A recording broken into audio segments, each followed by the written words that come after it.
அமாவாசைக்கும் தீபம் ஏத்துறதுக்காக பித்ரு தீபம் இந்த உலகத்திலேயே ஃபர்ஸ்ட் டைம் இந்த ஹிஸ்டரியிலேயே ஃபர்ஸ்ட் டைம் நம்ம மட்டும் தான் பித்ரு தீபம் பண்ணியிருக்கோம். பித்ருக்கான யந்திரம் பண்ணியிருக்கோம். 41 தலைமுறைக்கு யந்திரம் இதுல தான் இருக்கு. ஆவுடை தீபம் சொல்லுவாங்க. சிவன், விஷ்ணு, பிரம்மா, இதுல வந்து பாத்தீங்கன்னா பெருமாளோட சங்கு சக்கர நாமம் இந்த விளக்கு வரும். ஸோ இதுல வந்து பாத்தீங்கன்னா மந்திரம் கொடுத்துருவோம். இது எப்படி ஏற்றணுன்ற ப்ரொசீஜர் கொடுத்துருவோம். இறந்தவங்களோட ஆசீர்வாதம் அனுகிரகமும் இதுல முழுமையா கிடைச்சிரும். ஸோ அதே போல பாத்தீங்கன்னா எல்லா விதமான காமாட்சி அம்மன் விளக்குகள் நம்ம கிட்ட அவைலபிள் இருக்கு. அதே போல வந்து பாத்தீங்கன்னா இதுல வந்து பாத்தீங்கன்னா இந்த முருகனுக்கான 6 தீபம், இந்த வேல் வச்சு 6 தீபம். இப்ப தைப்பூசம்லாம் வருது. இந்த தைப்பூசத்துக்கான 6 தீபம்லாம் நம்ம கிட்ட அவைலபிள் இருக்கு. இந்த மாதிரி ஆந்த தீபம் வந்து நம்ம தான் பண்ணிருக்கோம். ஏன்னா மகாலட்சுமியோட வாகனம் வந்து ஆந்த இரவுல வெடிக்கும், பகல்ல வரவும். பாத்தீங்கன்னா நான் ஆந்த மோதிரம் கூட போட்டிருக்கேன். இங்க நம்ம கிட்ட ஆந்த மோதிரம் கூட இருக்கு.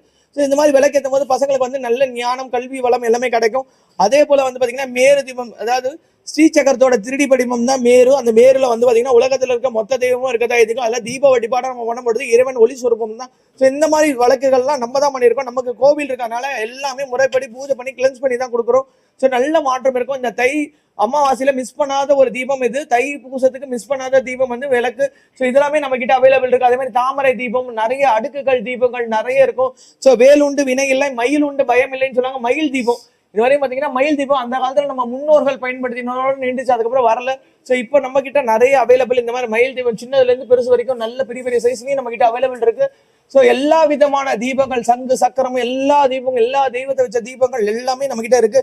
ஸோ தாமரை தீபம் இப்போ வந்து பாத்தீங்கன்னா இதுல வந்து பாத்தீங்கன்னா தாமரை இலையிலே தீபம் இருக்கும். ஸோ நம்ம அழகா இதுல விளக்கேற்றலாம். ஸோ இதுல வந்து பாத்தீங்கன்னா மாற்ற டைப்பும் இருக்கு. இப்படி வேணும்னாலும் மாட்டியும் நம்ம வந்து வைக்கலாம். ஸோ பாக்குறதுக்கு அழகா இருக்கும். ஸோ இதோட ப்ரைஸ்ன்னு பார்த்தீங்கன்னா உங்களுக்கு 400 ரூபாய். எல்லாமே கம்மி பட்ஜெட்ல நல்ல குவாலிட்டியான பொருள், ஒவ்வொன்றுமே பூஜை பண்ணதா இருக்கும்.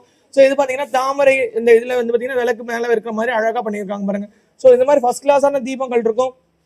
நம்ம கிட்ட வந்து பார்த்தீங்கன்னா இந்த யானை விக்கிரகங்கள் இருக்கும். இதெல்லாம் வந்து பார்த்தீங்கன்னா முழுக்க முழுக்க உங்களுக்கு வந்து பிராஸ் இது மார்பிளில் பண்ண யானை விக்கிரகம். ஸோ இந்த யானை விக்கிரகத்தோட ப்ரைஸ்ன்னு பார்த்தீங்கன்னா உங்களுக்கு 800 ருபீஸ் வருது. ஸோ பேரே உங்களுக்கு வந்து 800 ருபீஸ் தான் வரும். இதுலேயே சின்னது வேணா சின்னதாக இருக்கு. வாஸ்து குறைபாடுகளை போக வாஸ்து அரணா மீன் இருக்கு நம்ம கிட்ட. அதே மாதிரி வாஸ்து குறையை போக்குறதுக்கு குதிரை இருக்கு. ஸோ எப்பேற்பட்ட வாஸ்து குறையும் வந்து சரி பண்ணிடும். அதே மாதிரி பசு கோமாத, பசுவும் கண்ணுக்குட்டியுமா இருக்கிற மாதிரியும் இருக்கு.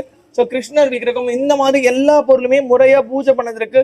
ஸோ யானை குட்டியோட இருக்கிற மாதிரி நம்ம வீட்டில் இருக்கிறவங்க நம்ம கூட ஒற்றுமையா நம்மளோட இதுவா இருக்கிறதுக்காக யானை குட்டியோட இருக்க மாதிரியும் இருக்கு. ஸோ இந்த மாதிரி பொருட்கள்லாம் நம்ம கிட்ட அவைலபிள் இருக்கு. அதே போல இந்த பக்கத்துல பாத்தீங்கன்னா நமக்கு வந்து பாத்தீங்கன்னா அந்த ஃபென்ஷுவின்னு சொல்லுவாங்க, வாஸ்து ரிலேட்டடான எல்லா விதமான ஐட்டம்ஸும் இங்க அவைலபிள் உண்டு. ஸோ எல்லாமே முறையா பூஜை பண்ண எல்லாமே இருக்கும். ஸோ தாராதேவியிலேருந்து எல்லா ஐட்டம்ஸும் இந்த இடத்துல அவைலபிள் இருக்கும். அதே போல நாரியல் கணேஷ், எங்கேயுமே தேங்காயில விநாயகர் பார்க்கவே முடியாது. விநாயகருக்கு ஒரு